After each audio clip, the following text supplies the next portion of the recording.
여러분은 우리가 고난주간과 부활주의를 지키느라 마태복음에서 잠시 떠나 있었어요. 마태복음 8장과 9장에는 10개의 기적이 연달아 소개되고 있습니다. 8장과 9장에 나타나는 10개의 기적을 통해서 마태는 예수 그리스도가 우리의 구원자이시고 진정한 하나님 되심을 보여주고 있다고 그렇게 말씀을 드렸어요. 마치 이스라엘 백성들을 애굽에서 구원해 내실 때에 10번의 기적을 일으키셔서 하나님이 전능하신 하나님이시고 이스라엘의 구원자 되심을 보여주셨듯이 마태는 의도적으로 자신의 공동체에게 10개의 표적을 잇따라 소개하면서 예수 그리스도가 우리의 구원자이다, 하나님이시다 라고 하는 것을 입증하고 있습니다. 그 하나님이신 예수 그리스도가 그분의 나라와 함께 이 땅에 임했을 때 그분 안에 있는 권세를 통하여 어떤 일들이 벌어지는가? 나병 환자가 치유받고 중풍병자가 고침받고 풍랑이는 바다가 잠잠해지고 귀신 들린 자들이 깨끗하게 고침을 받는 역사들이 일어나고 있어요. 그 권세를 통하여 하나님의 나라가 어떤 것인지, 하나님의 영광이 어떤 것인지를 예수 그리스도께서 우리들에게 보여주고 있다, 이렇게 말씀을 드렸습니다. 그리고 이 10개의 기적의 클라이막스가 8번째 기적이었어요. 이 8번째 기적은 하나의 기적이 아니라 2개의 기적이 하나로 그렇게 묶여져 있었죠. 기억나십니까? 한 관리, 다른 복음서에 의하면 회당장 야이로의 죽은 딸이 살아났어요. 회당장임에도 불구하고 자기 딸이 죽자마자 예수 그리스도께 달려나와서 무릎 꿇고 경배합니다. 그리고 예수님께서 오셔서 그 딸에게 손을 얹어주시면 살 것이라고 하는 믿음의 고백을 이 회당장이, 관리가 하게 되죠. 가장 중요한 것이 무엇이라고 그랬죠? 그분의 믿음의 이 일련의 과정을 통해서 진실로 예수 그리스도 앞에 경배하는 예배자가 먼저 되어야 한다는 것, 그분 앞에 겸손히 엎드려야 된다는 것, 많은 신앙의 덕목을 생각해 보았습니다. 그의 믿음을 통해서 죽은 자가 살아남으로 말미암아 예수 그리스도께서 장차 십자가에서 죽으셔도 부활하실 것까지 광범위하게 자신 안에 찾아온 고난을 통해서 오히려 그리스도의 구속사가 어떤 것인지를 보여주었어요. 두 번째, 그 사건과 이 부활의 사건과 연결되어서 나타난 기적은 모든 사람들 접촉하는 것마다 부정하게 하는 한 여인의 이야기죠. 12회를 혈루증으로 앓고 있던 그 여인, 이 여인과 접촉하는 것은 사람이든지 물건이든지 다 부정해질 수밖에 없습니다. 유출병을 앓고 있기 때문에 레위기 법에 의하면 가장 심각한 질병이라고 이야기할 수 있죠. 그래서 격리 대상이기도 하죠, 요즘 말로 이야기하면. 그럼에도 불구하고 그녀에게 믿음이 있었습니다. 내가 그리스도의 옷자락만 만져도 분명히 고침받을 것이라고는 믿음이 있었고, 그녀가 가만히 뒤로 가서 예수님의 옷자락을 만졌을 때 예수님 안에서 그분의 권세, 그분의 능력이 그녀에게로 임하여 치료되는 기적을 살펴보았어요. 8번째 이 표적이 워낙 우리가 잘 알고 있기도 하지만은 엄청난 사건이었습니다. 죽은 자가 살아나다니요. 12회를 그렇게 몹쓸 병에 시달리고 있는 여인이 옷자락만 만졌다고 고침받다니요. 우리가 이 사건이 그래서 우리에게 주는 이 믿음의 어떤 환경이라고 할까요? 믿음의 역사가 얼마나 중요한지를 우리가 이미 생각해 보았어요. 그런데 그렇게 크고 놀라운 기적 다음에 이어지는 9번째, 10번째 기적을 생각해 보면, 죄송합니다, 이 기적 자체가 시시하다고 얘기하는 건 아니에요. 우리가 의미적으로 보면 너무도 그냥 단순한, 그리고 이제 조금 싱거워진 기적 2개가 소개되고 있어요. 9번째 기적이 우리가 읽은 본문이거든요. 두 맹인이 눈을 뜨는 기적이에요. 다음 주에 살펴볼 10번째 마지막 기적은 귀신 들려서 말을 못하는 이게 정말로 사회적으로 합당한 단어인지 요즘에 단어 선택이 참 어렵습니다만은 벙어리 된 자가 말을 하게 되는 기적이에요. 앞에서 일어난 풍랑이는 바다가 잠잠하게 되고, 침상에 매어온 중풍병자가 고침받게 되고, 군대 귀신 들린 자가 고침받는 것, 그리고 죽은 자가 살아나는 것, 이런 기적에 비하면 9번째, 10번째에 이어지는 기적이 우리가 인간적으로 생각할 때는 조금 심심하다, 이거 싱거운 것 아닌가, 이렇게 생각할 수가 있어요. 그런데도 마태는 이 9번째, 10번째 기적을 그렇게 커다란, 우리가 좋아하고 우리가 환호하는 예수님의 능력이 나타나는 그 기적을 뒷받침하는, 그리고 예수님의 10개의 마지막 기적을 마무리하는 기적으로 우리에게 보여주고 있어요. 왜 그럴까요? 라고 하는 것이 문제입니다.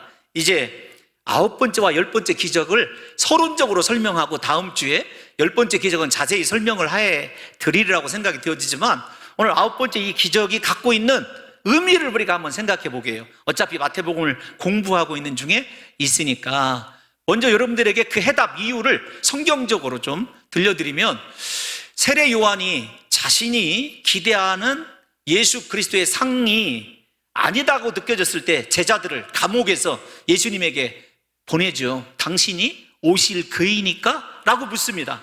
우리가 기다리는 메시아가 맞냐고 확인을 한 거예요, 자신의 제자들을.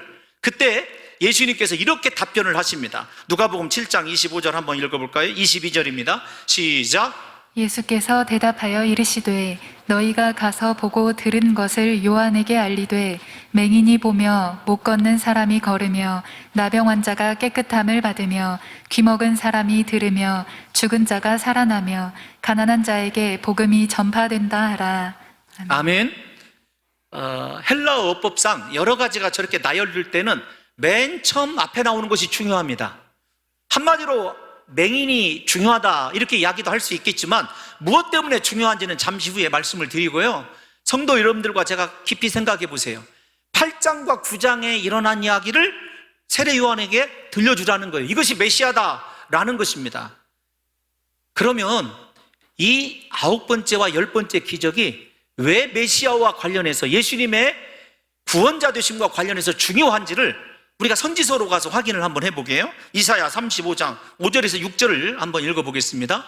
시작. 그때에 맹인의 눈이 밝을 것이며 못 듣는 사람의 귀가 열릴 것이며, 그때에 저는 자는 사슴같이 뛸 것이며 말 못하는 자의 혀는 노래하리니, 이는 광야에서 물이 솟겠고 사막에서 시내가 흐를 것임이라. 아멘.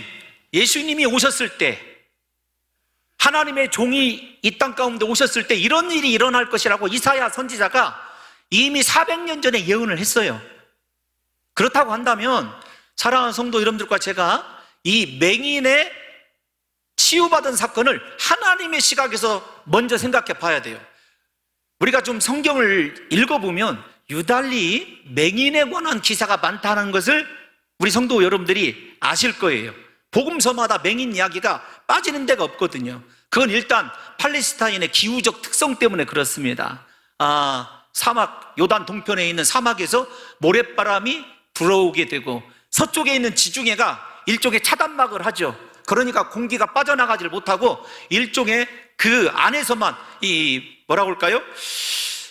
이 도는 현상을 어떻게 설명할지를 모르겠어요. 그냥 안에만 머물러 있는 거예요. 그러다 보니까 이 사막 모래와 더불어 이스라엘의 석유질이 이 공기 중에 떠올라서 어렸을 때부터 이 팔레스타인 사람들에게는 눈병이 잦았던 것이 사실입니다. 이거 새벽 예배 때 여러분들에게 자세히 말씀해 드렸습니다. 그런 가운데서 소경들이 유달리 많았어요. 또 하나 좀 생각해 보면, 이 소경에 대해서, 맹인에 대해서 유대인이 바라보고 있는 시선, 모든 질병에 대해서 그렇지만 특별히 맹인에 대해서는요, 조상의 죄를 따지기 시작합니다. 요한복음 9장에 잘 나타나 있어요. 날 때부터 맹인된 자를 바라보면서 이렇게 예수님의 제자들이 서로 의논을 하거든요. 야, 저 맹인의 맹인됨이 누구의 죄 때문이냐? 그들의 부모냐? 그 사람 자신이냐? 예수님께서 들으시고 뭐라고 말씀하시냐면, 아니다, 부모의 죄도 아니고 그 사람의 죄도 아니고 하나님의 하실 일을 나타나기 위해서이다. 요한복음 9장에 나오는 이야기입니다. 우리가 잘 알고 있는 이야기이죠. 그만큼 일단 맹인이 되면 육체적으로 힘이 들어요. 왜 힘이 드냐면 맹인은 율법적으로는 아닙니다. 관습적으로 혼자 길을 다닐 수가 없어요. 반드시 두 사람 이상이 다녀야 됩니다. 관습적으로 그렇게 만들어 놨어, 유대인들이. 그래서 예수님께서도 이 바리새인들의 어리석음을 지적하실 때 이런 비유를 써요. 소경이 소경을 인도하면. 그 당시에 흔한 얘기였어요. 소경들이 서로 앞을 못 보시는 분들이 서로를 의지하면서 지나가는 장면을 한번 생각해 보십시오. 혼자 살아갈 수도 없고 둘이 이상 다녀야 되고, 정신적으로는 누구의 죄 때문이냐, 이거 죄의식을 가지고 굉장히 괴로워하는 인생을 살아가야 됐다는 거죠. 그러면 이런 인식을 바탕으로 우리 사랑하는 성도 여러분들이 오늘 예수님께 달려나와서 다윗의 자손이여 우리를 불쌍히 여겨달라고 외치는 이 맹인의 입장을 한번 생각해 봐야 돼요. 그런데 맹인의 시각에서 살펴보면 지금 말씀드린 대로 비참할 수밖에 없어요. 그런데 이 맹인이 예수 그리스도를 만나면서 무언가 달라지고 있어요. 제가 앞에서 세례 요한 이야기와 이사야 이야기를 여러분들에게 들려드렸습니다. 예수 그리스도를 만나기 전에는 자신의 고난이, 제가 속된 말 한번 쓰겠습니다. 속된 말. 나는 정말 운이 없는 자야. 왜 하필 이런 모습으로 태어났을까? 나에게는 왜 이런 고난이 찾아온 것일까? 이렇게 생각할 수 있죠. 좌절하기 쉽고 원망하기 쉬운 상태예요. 그런데 그리스도 예수를 만나고 난 이후부터는 이제 맹인의 시각으로 이 맹인을 바라보지 마시고 성경의 시각으로, 하나님의 시각으로 이 맹인을 바라보게 되면 이 맹인이 지금 현재 존재하게 된 이유는 무엇 때문에 그러냐면 예수 그리스도가 구약부터 예언한 하나님의 종이요 진정한 그리스도요 메시아됨을 밝혀내는 중요한 단서가 되는 사람이 자기 자신이라는 것을 훗날에 깨닫게 돼요. 제가 여러분들에게 어떤 말씀을 드리고 싶어서 그러냐면, 고난을 당하더라도 예수 안에서 당하느냐 예수 밖에서 당하느냐라고 하는 것은요 엄청난 차이가 있어요. 우리도 예수님 안에서 우리가 반드시 인생을 살아가야 될 이유는 뭘 때문에 그러냐면, 모든 사람들이 다 고난이 있죠. 해결해야 될 문제가 있죠. 그러나 예수님 안에 들어와서 그 고난을 바라보면 절망과 불평과 불편함일 수 있어요. 그런데 믿음의 눈으로, 하나님의 눈으로 바라보니까 하나님이 내 고난을 사용하셔서 내가 하나님이다, 내가 메시아다, 내가 너희를 구원할 구원자라고 하는 예수 그리스도의 정체성을 밝히는 중요한 도구가 되고 있다는 사실을 우리가 오늘 이 맹인의 이야기를 통해서 깨달아야 되고요, 우리 인생에 적용해야 됩니다. 사랑하는 성도 여러분들에게 다시금 확신을 지켜드리고 싶어요. 우리가 이 땅에서 살아가는 동안에 우리 힘으로 해결하지 못할 문제를 만납니다. 중요한 것은 내가 예수 안에 있느냐 예수 밖에 있느냐일 뿐이에요. 예수 안에 있으면 반드시, 이따가도 한번 다시 살펴보게 되겠습니다만은, 내 고난을 통하여 하나님이 하실 일이 분명하게 드러난다는 거예요. 그러니까 원망도 불평도 하지 마시고요, 부디 이 소경들처럼, 맹인들처럼 예수 안에 머무르기 위하여 예수 그리스도를 찾고 사모하고 따라가실 수 있는 귀한 성도들 되시기를 예수님의 이름으로 축원합니다. 여러분, 인생이 똑같은 사건을 당하면서도 동일하게 해석되지 않아야 될 이유가 여기에 있는 거예요. 그래서 저는 우리 성도 여러분들에게 이렇게 권면하고 싶어요. 여러분, 예수님 붙잡으십시오. 예수님 안에 있으면은요, 내 인생의 비참함이 아니에요. 고난이 아닙니다. 그분이 하나님 되심을, 그리고 그분이 영광 받으실 하나님의 거룩한 재료가 나의 고난이란 사실을 발견하게 될 수 있게 될 줄로 믿습니다. 여러분, 또 하나 우리가 생각해야 될 것, 이런 거죠. 어떻게 이 맹인들이, 이 소경들이 예수 그리스도가 다윗의 자손임을 알게 되었을까요? 그들의 고백을 한번 생각을 해보겠습니다. 예수 그리스도에 대한 소문을 들었겠을 것이라고 우리가 추론을 하죠. 성경에 기록하고 있지 않지만 우리가 생각해보면 그들에게 왜 이렇게 정확한 다윗의 자손은 메시아라는 고백이라고 여러 차례 말씀을 드렸어요? 정확한 믿음의 고백을 할 수 있었던 것은요, 예수에 관한 말씀을 들었기 때문에 그래요. 예수님의 말씀을 듣고 그들 안에 그리스도가 다윗의 자손이라고 하는 메시아가 되심에 대한 정확한 신앙이 그들 안에 생겨나게 된 것이죠. 오늘날 우리는 말씀의 홍수 시대에서 살아가고 있어요. 저는 잘 확인하지 못했는데 엊그제 귀한 제가 어떤 분에게 말씀을 들었는데, 홍 목사님, 방 안에 앉아 있어도 설교 채널을 5개 정도는 그냥 확인할 수 있어요. 5개 정도 채널이 있대요. 말씀 많이 들을 수 있지 않습니까? 대한민국의 설교를 잘하는, 그리고 수십만의 팔로워들을 거느리고 있는 목사님들이 얼마나 많이 있는 줄 아십니까? 말씀을 들어요. 예수에 관한 소문을 듣습니다. 그런데 그 말씀을 들었을 때 그리스도가 정말로 메시아 되시고 나의 구원자 되시고 나의 유일한 삶의 이유가 되신다고 하는 믿음의 승화로 이어지고 있느냐고요. 우리가 로마서 10장에 있는 말씀을 끌어오지 않더라도 말씀을 들으면 그 들음에서 믿음이 나게 되어 있는 거죠. 여러분들과 제가 이 시간에 좀 냉정히 돌아봐야 돼요. 나는 말씀을 듣는데 내 안에 정말로 그리스도께서 역사하실 만한 믿음이 있느냐라는 거죠. 성경을 보면 믿음은 딱 한 가지를 통해서 드러나게 되어 있어요. 말씀을 들어야 돼요. 중요한 건 이 절망적인 사람들, 인간적으로 소망이 없는 이 맹인들에게 예수 그리스도에 관한 소문이 들렸다는 것과 그 소문을 통해서도 그들이 다윗의 자손이라고 하는 예수님에 대한 정확한 믿음이 생겨났다는 거예요.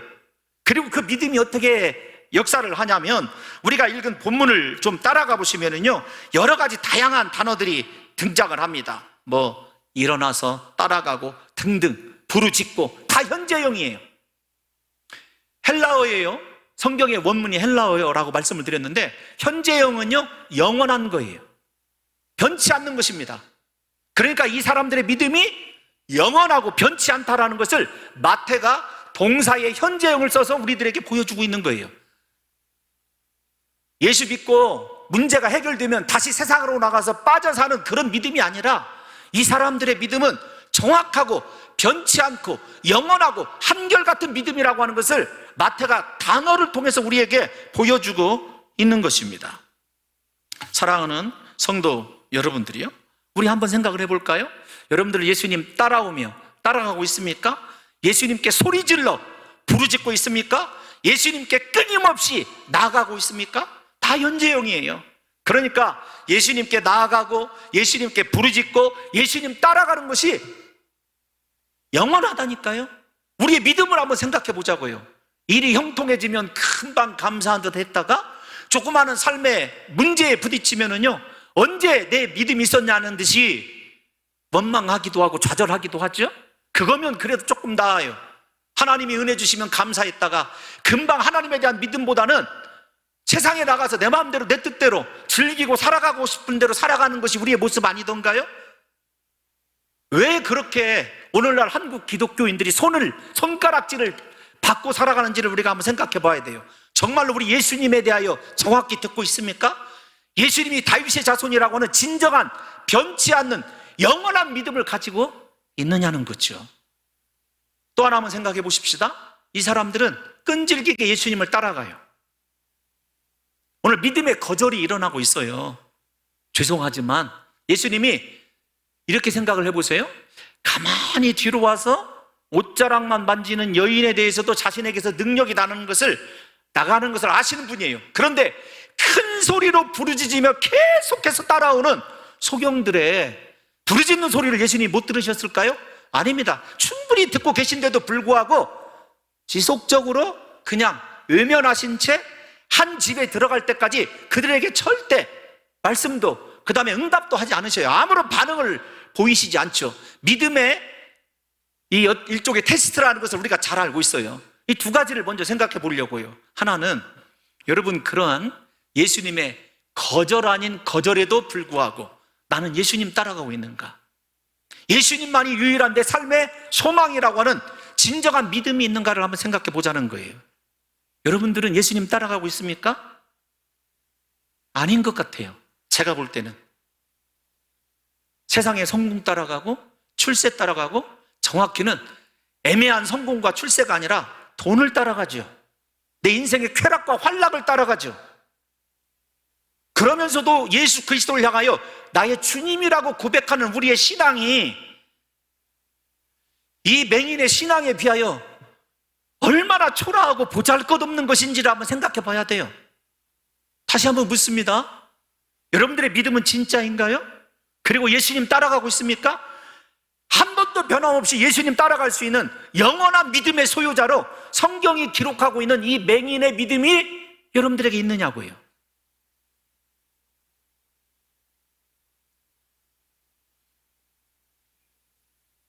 사랑하는 성도 여러분들이요, 이 맹인은 이제 두 번째 생각할 것이 예수님이 뒤돌아보지 않는데도 지속적으로 예수님을 따라가요. 왜 그럴까요? 다시 반복되는 이야기지만 예수님만이 자신의 인생의 유일한 해답이기 때문에 그래요. 자신의 삶을 저주에서 건져줄 수 있는 유일한 능력자 되심을 믿기 때문에 따라가는 것 아니겠습니까? 사랑하는 성도 여러분들이요, 우리가 이 믿음을 보면서 이렇게 생각을 해보십시다. 마태복음에서 또 우리가 생각해 볼 터인데요, 수르보니게 여인의 믿음이 있어요. 자신의 흉악게 귀신 들린 딸을 고치고 싶어서 예수님께 나오죠.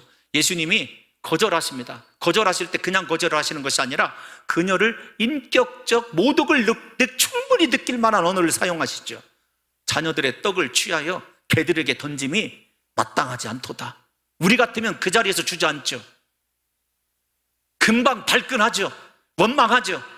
그런데 예수님 옳습니다. 옳습니다.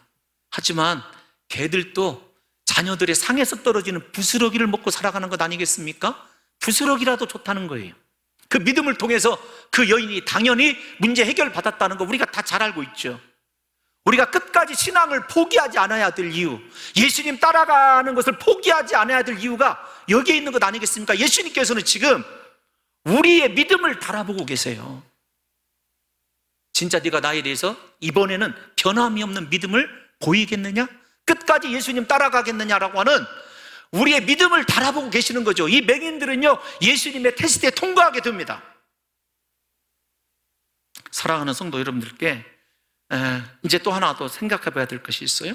이 맹인들이 외치는 것이 한 가지예요. 예수 그리스도요, 다윗의 자손 예수요, 우리를 불쌍히 여기소서라는 말입니다. 불쌍히 여기소서. 아니, 내 눈을 뜨게 해주소서. 저 같으면 직접적으로 그렇게 기도하거든요.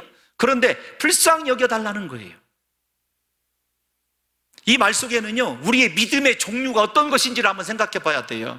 제가 새벽에 누가복음을 강의하면서 여러분들에게 이미 말씀을 여러 차례 해드렸습니다.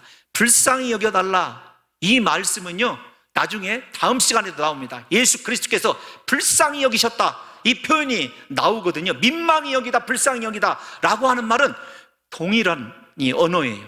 그건 다음 주에 한번 설명을 다시 해드릴 거라고 생각이 되어지고요. 사랑하는 성도 여러분, 생각해 보십시오. 왜 불쌍히 여겨달라고 했을까요?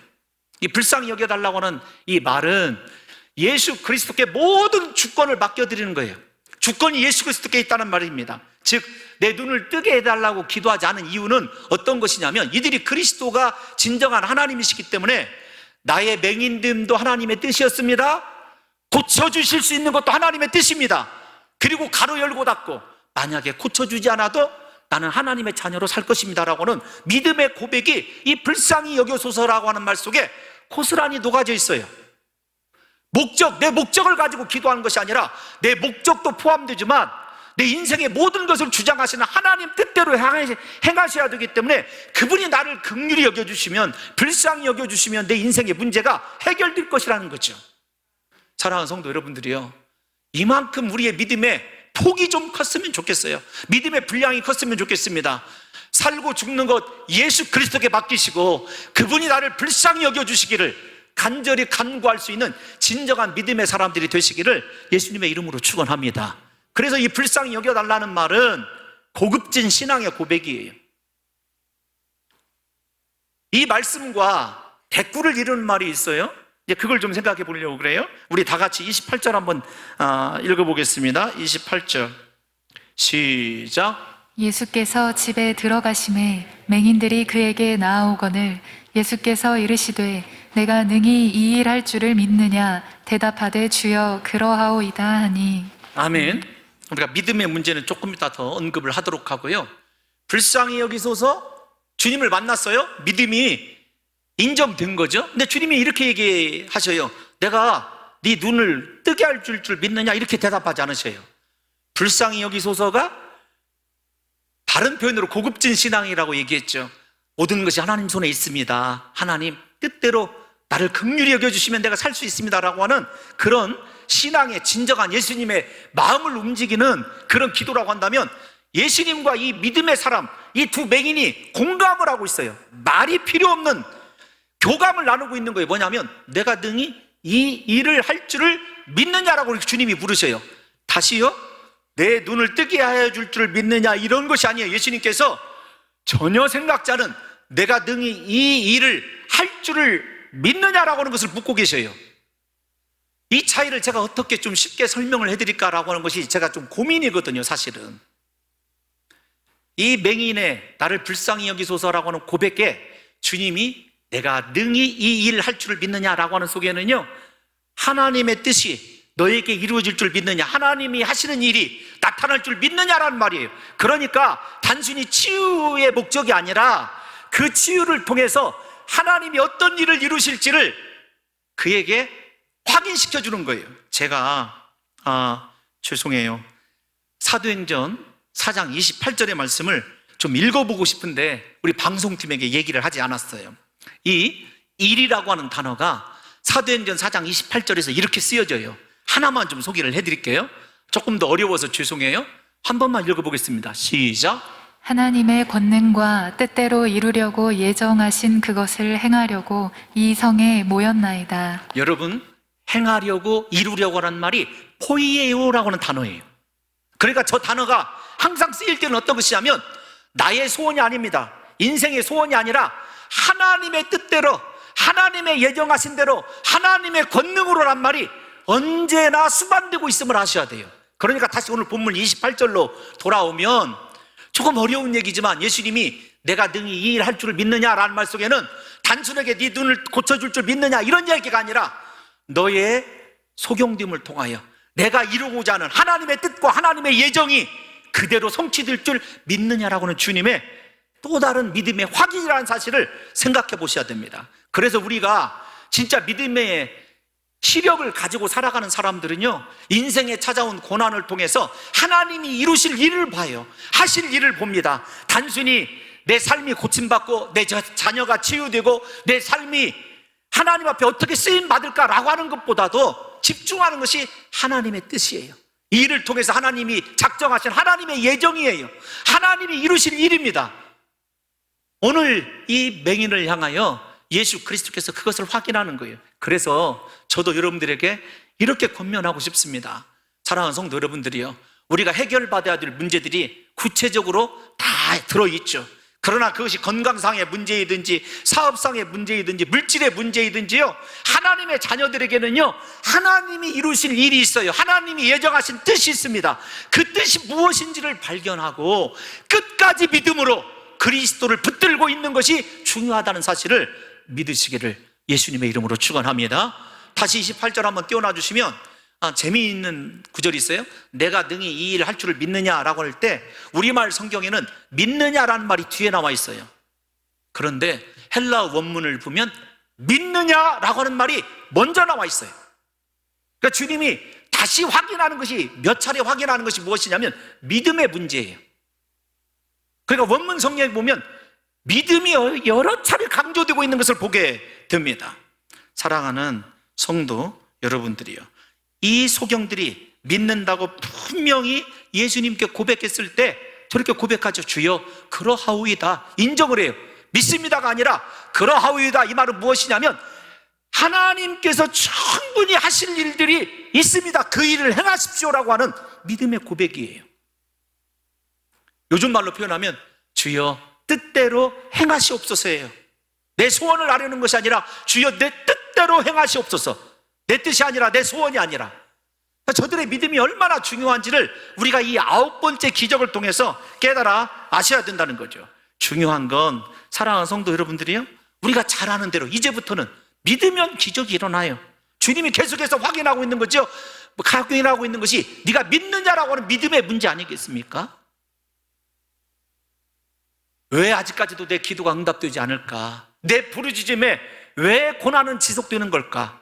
주님께서요, 우리의 믿음을 달아보고 계시는 거예요. 그리고 그 믿음이 단순히 내 목적이 해결되는 것이 아니라 그 일 통하여 이루어질 하나님의 뜻이 보이게 되기까지 하나님이 우리의 끊임없는 간구와 우리의 끊임없는 부르짖음을 원하신다는 거죠. 사랑하는 성도 여러분, 믿으면 기적이 일어납니다. 치유의 역사가 일어납니다. 눈을 뜨게 됩니다. 말을 하게 됩니다. 살아나게 됩니다. 자녀들이 고침받게 될 줄로 믿습니다. 여러분의 인생의 문이 열리게 될 줄로 믿습니다. 이 시간에 주님이 우리에게 물어보는 거 하나예요. 네가 이것을 믿느냐? 이 믿음의 연단 속에서 우리 사랑하는 성도 여러분들과 제가 믿음으로 예수 그리스도를 감동시켜야 된다는 거죠. 그 결과 29절을 보면 예수님께서 뭐라고 말씀하시냐면 한번 읽어보겠습니다. 시작. 이에 예수께서 그들의 눈을 만지시며 이르시되 너희 믿음대로 되라 하시니. 아멘. 할렐루야. 제가 설교 제목을 믿음대로가 아니라 믿은대로라고 두 가지를 가지고 굉장히 고민을 했어요. 우리 행정간사님과. 야, 본문에 믿음대로 그대로 할까? 믿은대로 할까? 그 차이를 이게 원문에 보면 분명히 드러나는데 제가 어떻게 설명하기가 좀 난감해요. 믿은이라고 하는 말은요, 현재적이기도 하지만 과거부터 이미 예수 그리스도를 믿은 거거든요. 그러니까 제가 왜 믿은 대로라고 얘기를 하고 싶었냐면 한결같은 믿음을 이야기하고 싶었어요. 계속해서. 더 놀라운 것은 주님이 그들의 눈을 만져주셨다는 거예요. 앞에서 이야기는 그 여인이 예수 그리스도의 옷자락을 만졌어요. 그런데 이번에는 예수님이 그들의 눈을 만져주셨어요. 우리가 10개의 기적 가운데서 주님이 열병으로 고생하는 베드로의 장모를 치유한 사건들, 나병 환자에게 손을 내민 사건들, 예수 그리스도의 자비하심, 예수 그리스도의 위로를 상징하는 것 아니겠습니까? 사랑하는 성도 여러분들이요, 예수님이 그 소경을 위로해 주시는 거예요. 너 여기까지 오느라 수고했다. 너 믿음으로 살아가느라 애썼다라고 하는 예수 그리스도의 사랑의 터치예요. 터치. 저는 우리 사랑하는 성도 여러분들에게 오늘 이 시간에 우리의 상한 심령, 걱정되고 염려되고 인생의 끝없는 문제 앞에서 좌절하고 있는 우리의 마음을 주님이 만져주실 줄로 믿습니다. 여러분의 인생의 고난 주님이 만져주실 줄로 믿습니다. 여러분 믿음대로 될 줄로 믿습니다. 여러분 이것이 우리에게 참 하나님이신 예수 그리스도에 대한 우리의 신앙의 유일한, 예수님이 요구하시는 덕목이 이 믿음이에요. 여러분은 루이스 에브리라고 하는 사람이 쓴 사람에게 비는 하나님이라고 하는 책이 있어요. 이 책이 아쉽게도 캐톨릭 사람이 쓴 책이에요. 분도 출판사라고 하는. 근데 가끔 이 캐톨릭에서 쓴 책을 읽어보면 아주 영감이 번뜩이는 책들이 있어요. 근데 이 제목이 좀 신기하지 않습니까? 사람에게 비는 하나님. 우리가 하나님에게 빌어야죠. 그런데 책 제목이 사람에게 비는 하나님이라는 거예요. 그 내용을 좀 정리해보면 이런 말입니다. 어떤 거냐면 하나님이 우리를 위해서 모든 것을 다 준비했다는 거죠. 예를 들면 나는 이렇게 축복을 준비했다. 십자가 구원도 준비했다. 또 너를 위한 인도하심도 준비되어 있다. 너희는 내 자녀다. 나는 너희에게 축복 주기를 원하고 있다. 그런데 왜 너희는 받지 않느냐? 제발 빈다. 문을 열어라. 나에게 기도하라. 나를 신뢰하라. 나를 의지하라. 내가 너희에게 주고 싶은 이 모든 축복을 가져가라. 여러분, 주님이 오늘 이 시간에 사랑하는 성도 여러분들과 저에게 믿음을 통해서 하나님이 우리에게 예비하신 모든 은혜와 축복을 가져가기를 원하시고 계시다는 사실을 바라보아야 돼요. 부디 오늘 이 예배가 끝나기 전에 저와 여러분들의 마음속에 예수 그리스도를 향한 이 굳은 믿음이 있어서 내 삶의 고난이 내 인생의 힘으로 해결할 수 없는, 절대적으로 불가능한 것이라 할지라도 예수님의 시각으로 바라보게 되면 불가능한 것이 없지요. 여러분들의 고난이 앞에서 말씀드렸지 않습니까? 내 시각에서 보면 시험이고 죽을 것 같은 징계이지만 하나님의 시각에서 보면, 그리스도 안에서 바라보면 그분의 하나님 되심을 나타내기 위한 하나의 장치일 수 있습니다. 오늘 믿음이 그리스도 안에서 그리스도를 쫓아가는 우리의 신앙이 내 인생의 모든 결과들을 새롭게 창조해낼 수 있다는 사실을 믿으시고 저와 여러분들에게 분명한 이 믿음이 있으시기를 예수님의 이름으로 축원합니다. 제가 이 말씀을 준비하면서 상당히 걱정이 되기 시작하는 거예요. 코로나가 2년, 3년 이렇게 길어지게 되면서 우리 사랑하는 성도 여러분들에게 하나님에 대한 간절함이 사라질까 봐, 예배에 대한 열망이 사라질까 봐, 기도하다가 멈춰 설까봐, 예수 믿다가 낙심날까봐. 오늘 이 본문을 읽어보면은요, 우리의 이 모든 신앙에 어쩌면 지금의 이 불합리한 것들이 코로나 문제가 아니라는 것을 알 수가 있어요. 예수를 끝까지 따라가지 못하는 우리의 나약한 믿음. 하나님이 모든 것을 다 준비하고 계신데도 그분 앞에 한결같은 변치 않는 믿음을 보이지 못하는, 아직도 세상과 하나님 사이를 오락가락하고 있는 나의 보잘것없는 믿음이 문제라는 사실을 발견하게 되죠. 그래서 저는 이렇게 생각이 되어지더라고요. 주님, 우리 봉동중앙교회 성도들이 주님 오시는 그날까지 예수님을 간절히 찾으며 소리 지르며 부르짖으며 예수님만 끝까지 따라가게 도와 주옵소서. 예배의 열망이 회복되게 도와 주옵소서. 기도의 간절함이 회복되게 도와 주옵소서. 믿음의 열정이 식어지지 않게 도와 주옵소서. 여러분, 이 믿음을 통해서 사랑하는 성도 여러분들과 저의 인생이 바뀌게 될 줄로 믿습니다. 여러분, 이 두 맹인의 인생이 어떻게 바뀌죠? 전에는, 예수님을 만나기 전에는 먹고 살기 위하여 자신의 육신의 문제를 해결하기 위하여 부르짖는 인생이었다고 한다면, 이제 우리 다 같이 30절 31절 한 번만 읽어보겠습니다. 이제 다 왔어요. 30절 31절 시작. 그 눈들이 밝아진지라 예수께서 엄히 경고하시되 삼가 아무에게도 알리지 말라 하셨으나 그들이 나가서 예수의 소문을 그 온 땅에 퍼뜨리니라. 아멘. 아직 예수님의 때가 이르지 아니하였기 때문에 사람들이 인간적인 메시아를 원하는 그 시대이기 때문에 예수님께서 금했습니다. 그러나 불순종한 것이 아니라 그들이 자신의 신앙의 눈으로 바라본 진정한 하나님 되신 예수님을 증거하지 않고는 견딜 수가 없었던 거죠. 삶이 저렇게 바뀐 거예요. 예수님을 만난 사람, 수가성의 여인을 보십시오. 요한복음 4장에 남편을 5번씩이나 바꿨던 그 여인이 예수님을 만나고 물동이를 버려두고 내가 그리스도를 만났다, 와서 보라고 예수 그리스도를 소개하는 인생으로 극적인 삶이 전환되는 것을 생각해 보십시오.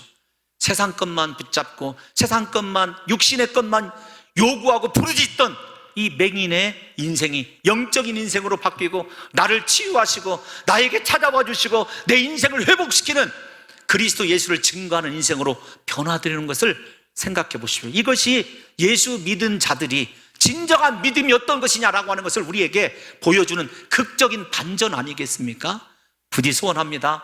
세상 것 따라가지 마시고 예수님 따라가십시오. 인간적인 것, 육적인 것 구하지 마시고 이제부터 그리스도 예수를 증거하고 나의 구주 되신 예수님을 땅끝까지 선포할 수 있는 하나님의 자녀들로 온전히 회복되는 역사가 있으시기를 예수님의 이름으로 축원합니다.